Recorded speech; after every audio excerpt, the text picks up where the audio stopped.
Hey guys, I'm Jackie Finneman. I'm a parenting strategist and coach, and after 30 years and with more than 50,000 hours of experience working with kids and families, I promise you there is a solution for your parenting challenges.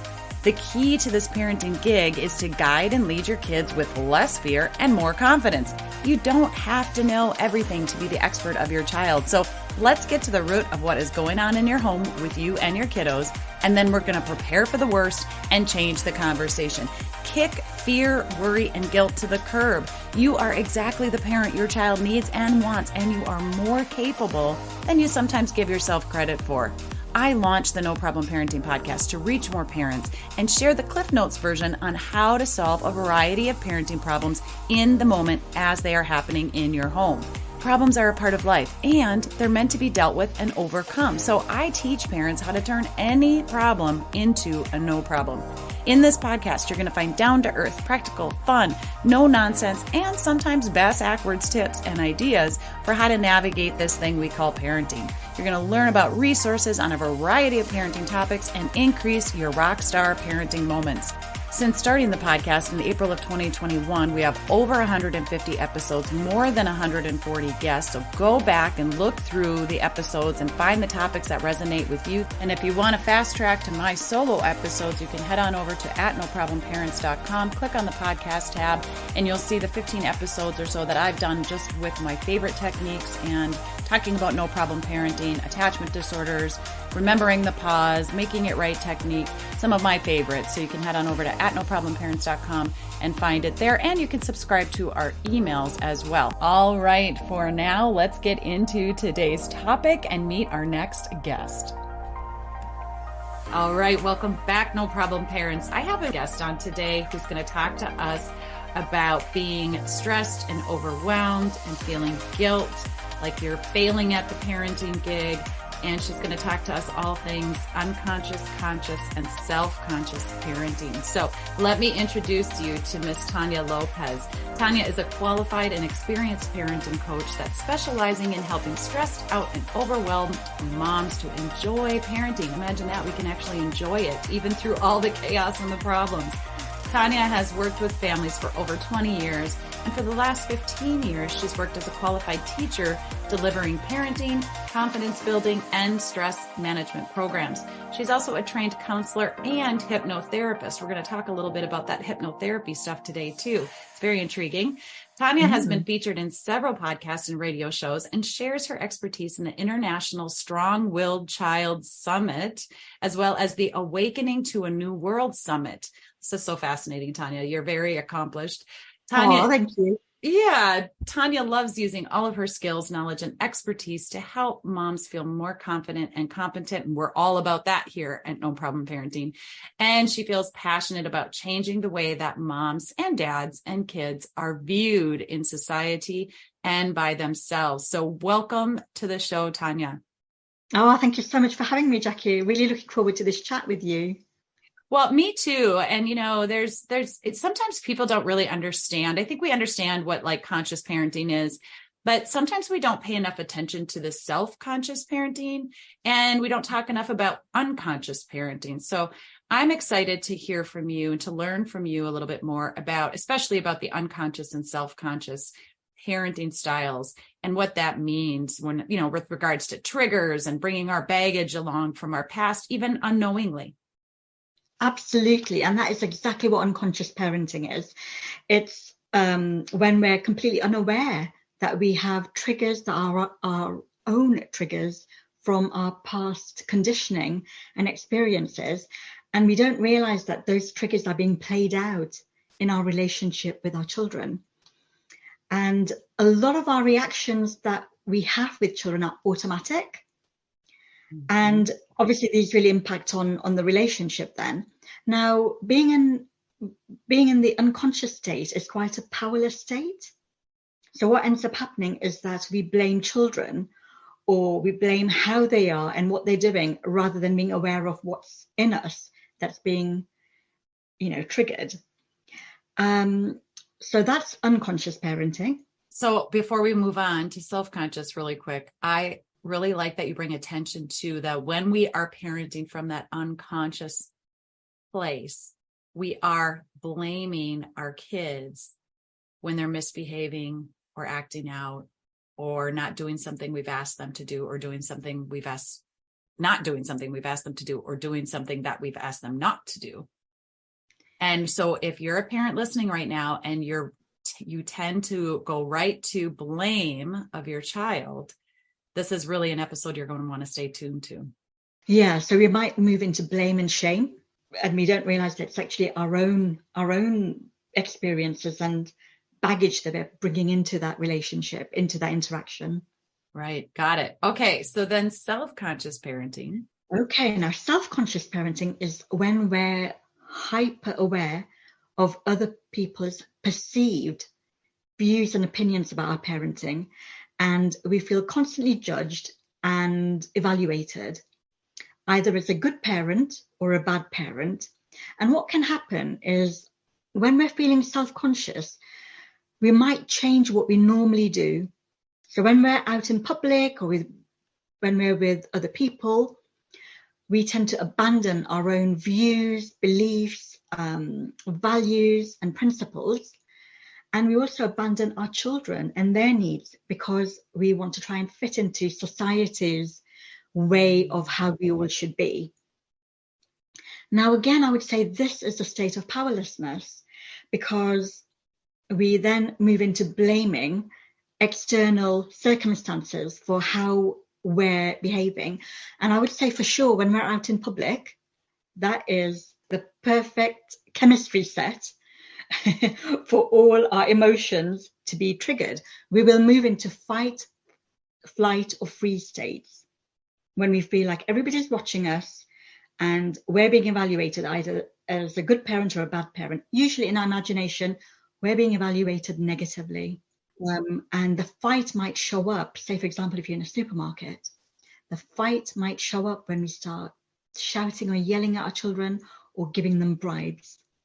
The flight might show up, we might just leave the supermarket or avoid supermarkets with our children at all costs. And freeze might show up as, being confused, not knowing what to do in the moment, almost feeling paralyzed in the moment when maybe your child is having a tantrum. And I think it's really worth remembering that when we're in the self-conscious mode, we are actually the story maker and the storyteller. We don't know what other people are really thinking about us. So the feelings that we end up with are actually of our own making and telling. Okay. And so before I get into all my questions about those things, let's talk about conscious parenting. That's the ideal, right? That's what we're aiming for. Yeah. Now, conscious parenting is when we strive to become aware of what are we bringing of ourselves into the relationship with our child. So one thing that I do want to make clear is that conscious parenting is not about being a perfect parent. It's just about recognizing which triggers am I bringing into this relationship? What am I currently doing that's not working for either of us? And so from that state, you're able to make changes without going into self-blame, self-shame, or blaming and shaming our children. And really, conscious parenting is not about making yourself wrong. And it's also not about making your child wrong either. So it's about parenting the child that is in front of us, and without letting our past programming come and impact on what we do. Now, the beauty of conscious parenting is this is where we can start changing some of those intergenerational patterns that followed us, that might be following our children, and that might follow future generations. And I would say hand in hand with conscious parenting, what we need to bring in is compassion. And I do think becoming a conscious parent, if that's what you're striving to be, you're a trailblazer, because we have no blueprint for that. If you think about how we were parented, we were probably parented from a place of, failure, guilt, and shame. And that's not to blame our parents. They were just acting out the past programming that they had. And people always say that there isn't a manual for parenting. And there can't be a manual for parenting because it's, we're not computers. Even though there's a lot of programming involved. Yeah, right. And what's basically happening is that we've had a download from the way we were parented. And quite often people will say, I want to parent consciously. And that can be we can do that when things are going well. But when things are getting tricky, we don't have a blueprint for that. So we fall back onto what we learned as children. Yeah, the experiences, because there's that muscle memory in the brain. I'm flexing my arm right now. Think of it as a muscle in your brain so like you said, and when things are going fairly well, or at least when you're feeling fairly well, yes, you can respond to your kiddo more consciously and see the behavior as a behavior, not as an emotional attack on you or as an emotional response to you personally. Yeah. So 2 things that you said, Jackie, that I want to pick up on that are really important.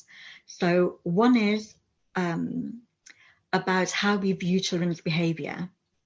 And so when we're coming from a conscious place, we're not seeing the behavior, we're seeing the need behind the behavior. So we're digging deeper.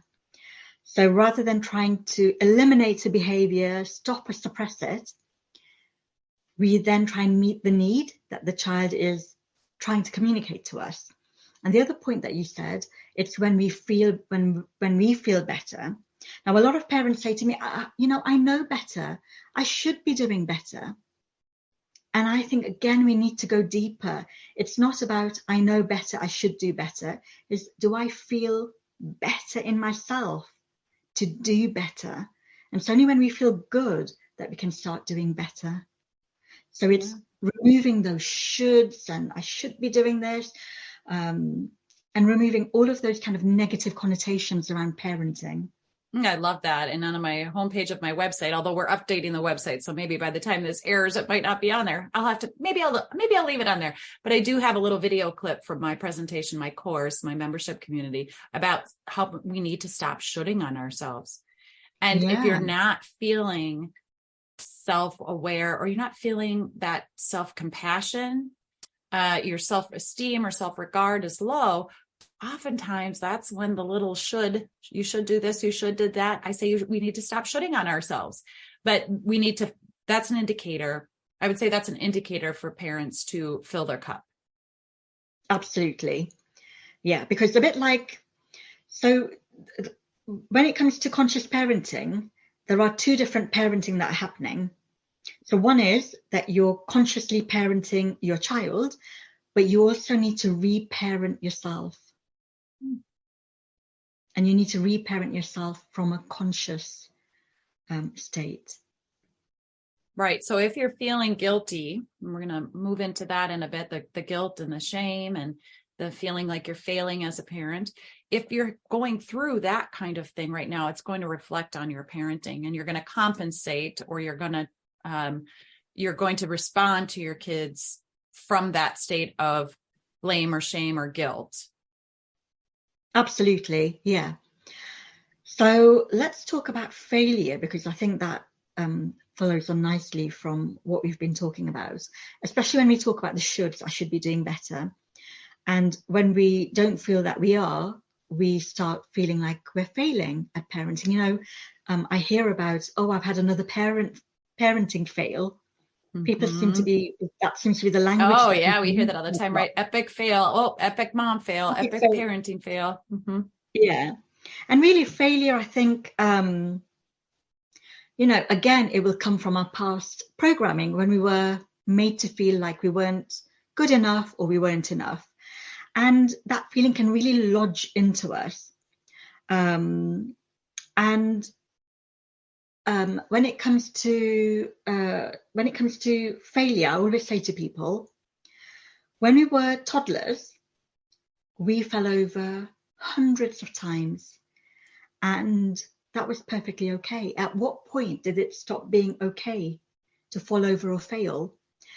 And really, all of that failing is about learning. And the thing with parenting that makes it so tricky is that your child is constantly moving through the different stages, and it's so hard as a parent to keep up with it. Just when you think you've mastered one phase of their development, they're onto a new phase, and all these new behaviors are popping up. Mm-hmm. And so you constantly feel like you're treading water because you can't keep up with them. And so you feel like there's lots of failures. And I would say there are some failures from which we can learn. And then there are other failures. I mean, I just want to put the word failures in inverted commas. They're just a moment in time. You know, just like when something goes really well, we tend to forget about that so quickly. We let those moments pass us by. And really, the times when you don't think we've done very well, we tend to hold on to them. Right. And so one of the things that I say to parents when it comes to dealing with failure or the feeling of failure is to start becoming curious before you make any conclusions. So curiosity before conclusions. So start asking yourself questions like, what have I learned about myself? Would I do something differently next time?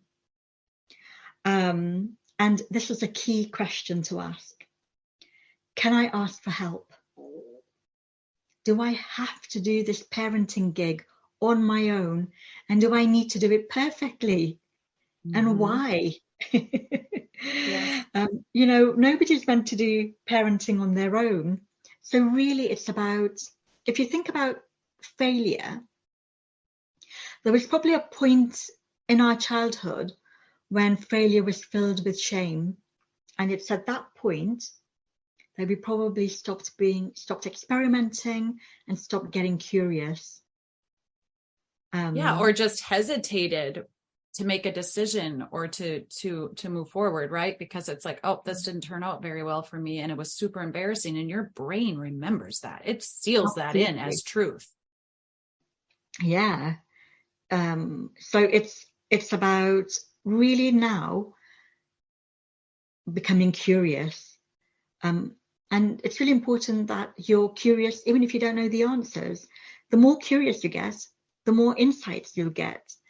But if we only come to ourselves with conclusions, things like I'm a failure, it really doesn't make room for new perspectives, new insights, and new learning. We've closed ourselves off to a conclusion. I'm failing at this. So I want to just kind of derail this for a minute. Let's see where this goes. But I have a number of families that reach out to me who have kiddos in daycare or kindergarten, and they're getting calls from school or from daycare that they're misbehaving, acting out, kicking, hitting, spitting, or even crying a lot. And so then these parents, working parents, are getting calls to come pick up their kid because their child's either inconsolable or just super misbehaved. And, you know, we can work through that and we can get the kiddo back on track. Oftentimes I'll give suggestions to the daycare provider or teacher, and we can get the kiddos back on track. And then maybe within a matter of months or towards the end of the school year, when transition time is happening again, the behaviors start popping up again. And oftentimes the parents will call me back and they're saying, okay, what do we do? And how do we prepare for this? But they're often thinking I have failed because we got the kiddo back on track and now look, it's happening again. So I've done something wrong. I'm not good at this. Yeah. So whenever things go wrong, we make it really personal. Mm-hmm. We make it about us rather than, this is a really tough situation for them to be in. Transitions are hard. Mm-hmm. And being in new environments, being around a lot of maybe different noises, lots of sensory issues going on. There are so many things that impact on behavior. And if only we could get away from seeing behavior as good or bad. Yes. It would be so helpful, because actually having that narrative of, you know, these children are not behaving well, and that narrative doesn't actually solve anything. It creates more problems for the parents, because then the new problem they're dealing with, or the constant problem they're dealing with, my child is the problem, therefore I am a problem. Okay. And now we've got two problems. And really, it doesn't need to be a problem. It needs to be, it's needs led. How do we meet the child's needs so they can deal with all the different things that are going on in daycare, in nurseries? So it's not personal to the parent. Right. It's being able to separate. And I'm always saying to parents, it is about really separating behaviors from people and really seeing behind those behaviors and seeing the needs of the people. Yes, exactly. There is that conscious, don't take it personally, but oftentimes parents do. And then the guilt kicks in because kiddos at that young toddler stage, now you can apply this to teenagers as well. Maybe they're misbehaving on purpose because they know mom and dad are going to have to come pick them up. Maybe they're tugging your heartstrings because if they could, you'd be a stay-at-home parent and they would be with you all the time and you wouldn't even work from home. You would just be completely focused on their wants and needs in that moment. And so I think that's when parent guilt kicks in, because you're like, I know my child would do better if I were at home. However, that's not always the case, by the way. And also you have to work to earn an income, or even if you don't have to, even if you're financially, you've got a 2-parent home and you're financially stable, you want to, because it's your passion and it's what fills you up and it makes you feel better about yourself to work. And we shouldn't have to choose. Yeah, absolutely. So let's talk a little bit about that parenting guilt then, and how do we correct that? Okay, so just before I talk about guilt, is it okay if I talk about shame? Because that follows in really nicely from failure. Absolutely. We feel so embarrassed by failures. So yeah, absolutely. Shame becomes a really big part of that. And shame is really personal. It's a bit like what I was saying about failure. I am a failure. Shame is a little bit like I am a bad parent. So it's you start labeling yourself. Feelings of shame probably come from an early experience in childhood. Maybe we spoke up and everybody laughed. Or maybe we tried something and we failed and we felt ashamed for even trying. Now, the feeling of shame can be quite terrifying. And we do tend to go over it in our heads, and we can feel so afraid of our shameful secrets. And this kind of keeps us stuck in that state. I'm sure you've heard of Brene Brown. Yes, yeah. And she speaks to shame really well, and she has some great TED Talks on that. So what do we do about shame? And I've found that with my clients, a really helpful way of dealing with shame is to take an observer position when you're feeling shame. So as an observer, you're just noticing the parts of you that experience the emotion of shame. So rather than denying the shame, just notice it's there. And if you can, imagine the observer to be the kindest, most loving person you know in real life. And a lot of people struggle with that. So I often say, it could be a character from a film or a book, or it could even be a pet. If you're really struggling to think of somebody who would be, this really kind person, how would they speak to this part of you that's feeling shame? So imagine this really compassionate observer, and they are completely non-judgmental of you. It doesn't matter what you do, they are not going to withdraw their love, and they will not abandon you. They know that whatever you were doing your best. And they know that your actions or inactions don't say anything personal about you.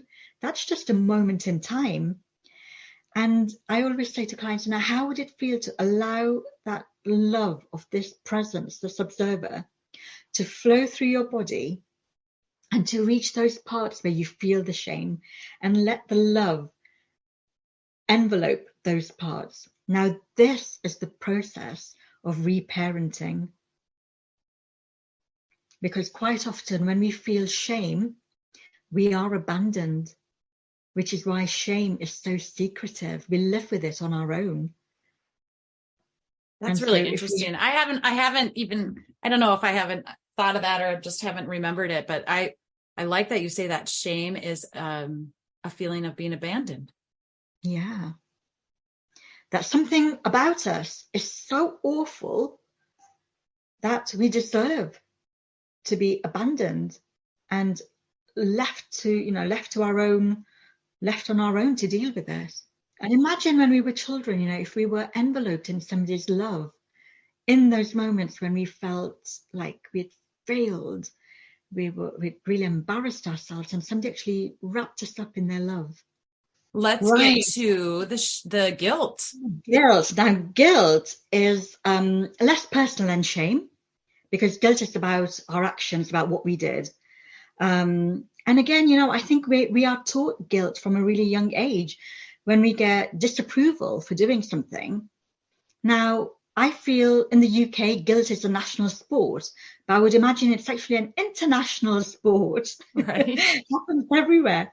Most people feel guilty for things they're not even responsible for. And the thing with guilt is there is a force of good there, because when we do feel guilty, it can drive us to apologize, to say sorry for something we did. We can make amends, and we can take responsibility for our part in something. And that's something that's good about guilt. But when it comes to parenting and we're feeling guilty, we tend to overcompensate. So maybe you shouted or yelled at your child and then you feel guilty. So you give them a treat, or you give them extra time on their Xbox. So basically you're rewarding them for your behavior, which you labeled as bad. Mm-hmm. And that's really confusing for a child, because of course what we're trying to do is make amends with our children. We don't want them to think that we don't like them or we don't love them. But the thing with overcompensation, it can lead to really tricky power dynamics with children. And they feel confused and feel that the power has shifted onto them. And as much as I talk about the need to share power with children, I think this power imbalance, which arises out of guilt, isn't healthy. So what do we do about guilt? So you can use a very similar process to the one I described for shame, which is the reparenting, the kind, loving observer. But another way of dealing with guilt, and this can be really challenging, is to not overcompensate, to actually sit with your feelings of guilt. And that can be so, so uncomfortable. So I'm not saying don't apologize to your child, don't make amends. If that feels the right way to go, of course, do that. But it's the action of overcompensation that we need to refrain from. So with guilt, I would say, again, it's really important to get curious and ask questions. So things like, what did I need in that moment just before I shouted or yelled or whatever behavior you did? What did I need in the moments before? And then what was it that my child needed, either in the moment before or in while things were actually happening? And is it possible to meet both of our needs?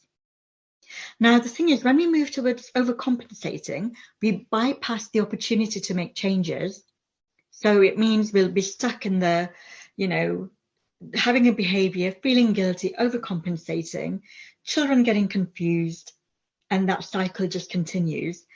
So although sitting with your guilt can be hard, it can be the start of some new conscious behaviors.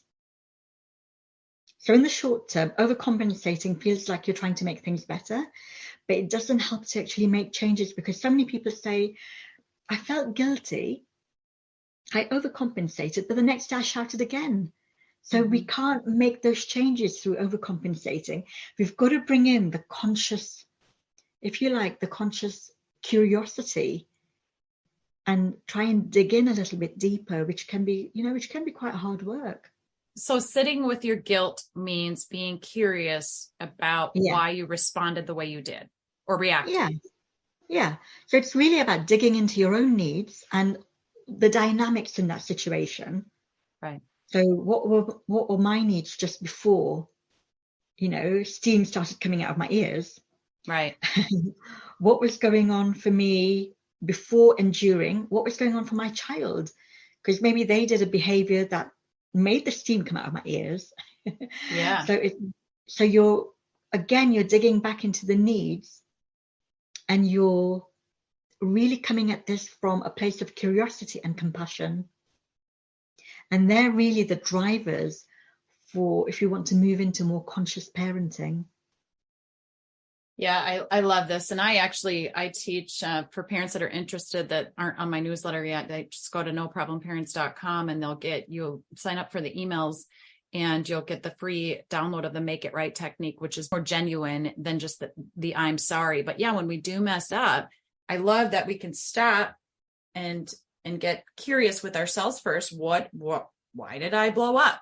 Why did I do this? What was going on with me? What needs weren't met that had they been met, I would have responded different. So you can sit and be curious about that, and then go back and make it right to your kids, not make it better, just Absolutely. Make it right. And I have experiences of that too in my program that I teach parents. I had called my child a dumbass one day. I was a counselor. I'm a parenting coach. Who calls their kid a dumbass when you're a parenting coach? Anyone can, because again, this isn't about perfect parenting. Stressors happen, things happen, and sometimes we're just that teapot's about to explode, right?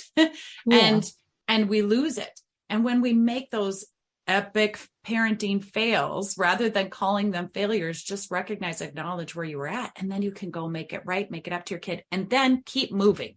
Don't keep trying to make it up to them. Don't keep thinking that this one failure, we learn from failure, we learn from mistake, right? So we can make it right, make it up to the kid, and then keep moving. And that helps us, that power differential. I love this, that you're talking about this, because it helps us stay confident in our leadership and model how mistakes can be dealt with and overcome, just like problems can be dealt with and overcome. And that's what our kiddos learn out of it. So they don't have to feel guilt or shame or failure when they mess up. It's such a humbling process, isn't it? Yeah. And I think it's really important that we do move on, that we don't harbor things. We don't kind of keep going over the failure, because the more we play it out in our heads, that's what's going to follow us around. Yes. And that is bound to impact our future parenting interactions. So we really need to bring in something new in order to parent a little bit differently. Yes. This isn't about changing everything you do as a parent, because everything you're doing is wrong. This is just about, where do I just shed a little bit of light into things that could be working a bit better, that could be working better for both of us, not just for one party. And really it's, how do I feel good about myself and confident as a parent? Yep. Can I hold compassion for myself even when I've messed up? Now imagine role modeling that for your child. Can your child hold compassion for themselves even when they messed up? Yeah, this is a big issue right now with a lot of kids, that when they're messing up, they are internalizing that and just feeling depressed and or anxious, and depression and anxiety is through the roof right now, which just always surprises me because of how advanced our mental health systems and all the programs and all the coaching and all the things that are available to people, and yet anxiety and depression rates are through the roof. So this, your way of helping parents and supporting parents by identifying whether it's unconscious or self-conscious parenting, where they're at in their parenting journey right now, is just such a huge benefit. Let's get into, before we wrap up today, a little bit about how you work with parents and how you help parents kind of deal with and overcome the challenges of either unconscious or self-conscious parenting. Yeah, so I love doing this work. So I have two things that I do with parents. One is coaching. And so the coaching is really about practical solutions to everyday problems. And the hypnotherapy I came across because I used to do a lot of inner child work, which I really loved. And then I decided to combine that with the parenting work that I was doing, because I realized that so many parents were saying to me, I don't know where my behavior is coming from. So they knew that the way they were reacting to their children wasn't how they wanted to react, but they couldn't stop themselves.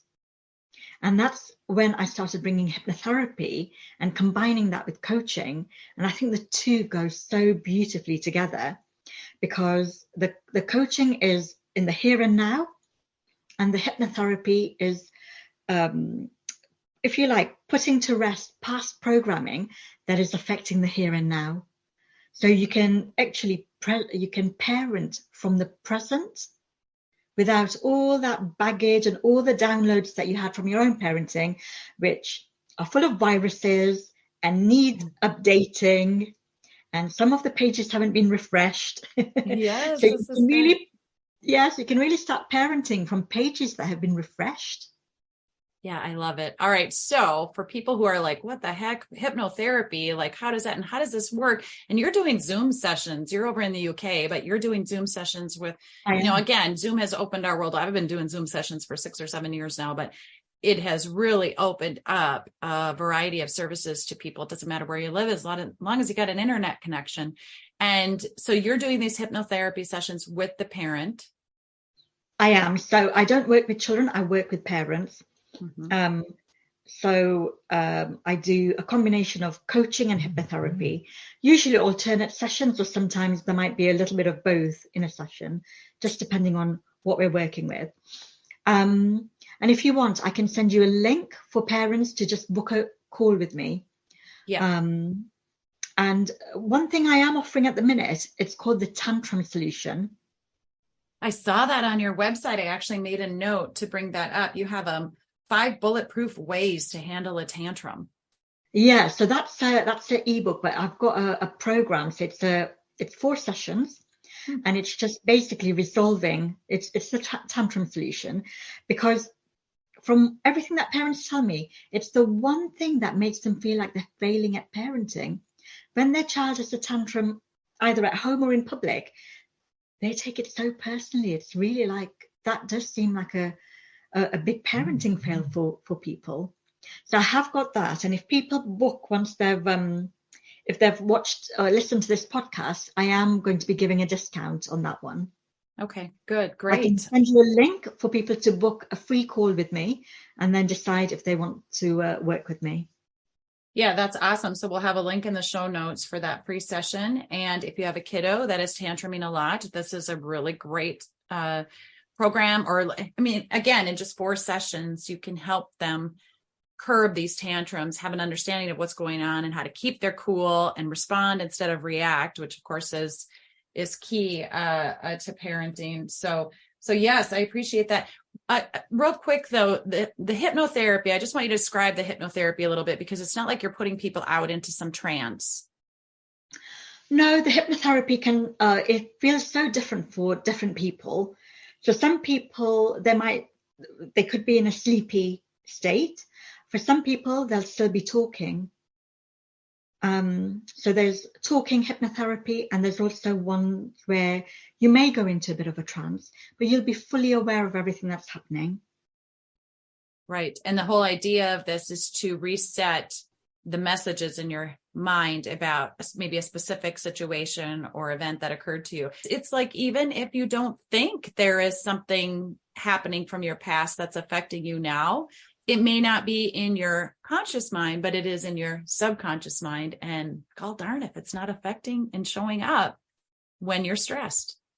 Yeah. And I think, some of the conversations have moved on. If you think back, to not that long ago, actually, people used to only talk about children's behavior. And, we had this paradigm of children should be seen and not heard. Mm-hmm. And then we started talking about the needs behind children's behavior. And I think the missing part for me was, what's going on for us that we're not even aware of? And so many people will say, no, but I know what affects me.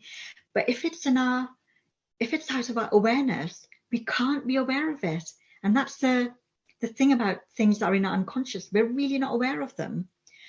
And it's how to put them to rest, so you can parent freely without being held back by all our baggage and all our past programming. Yeah, exactly. So if you're a parent listening right now and you're feeling like when your kiddos are tantruming, maybe that's one tantrum after another, maybe you're exhausted from repeating yourself 1,000 times, and maybe you're resorting to bribing or threatening or shouting, I would suggest trying Tanya's program. And again, it's short and sweet, and you can get results really quickly. So this isn't a long, drawn out kind of process. But of course, you're always there for them when they do have, because as our kids grow, like I say this to my clients all the time too, you can do really well the techniques and the things you're implementing. And then we kind of fall off the wagon for a while because things are going good. And then more behaviors pop up. And Yeah. those of us parent coaches out there, we understand that can happen. But yeah, just it doesn't mean that you have failed. It means your child's developing and they're learning. And now we can put some, more tools in our toolbox to help our kiddos learn. And I think that's a really healthy way of seeing it, that, kids are developing and learning. And as a parent, so are you. Mm-hmm. Yeah, absolutely. There is no one manual, like you said at the beginning of the episode, that's going to just do this, and now the rest of your child's, start at 3 or 4, and then everything's going to be smooth sailing after that because you have this. It's like, no, there's so many circumstances and so many reasons why, so much input from to our kids and to us. So, things develop and change. Well, Tanya, this has been a really wonderful conversation. I appreciate the offer that you're going to give the parents. Again, we're going to have that link in the show notes. And I just really appreciate your time with me today. Oh, thank you so much for having me. And I've loved talking to you, Jackie. You're very easy to chat to. Well, thank you. I've heard that before. Sometimes I get a little too chatty, but...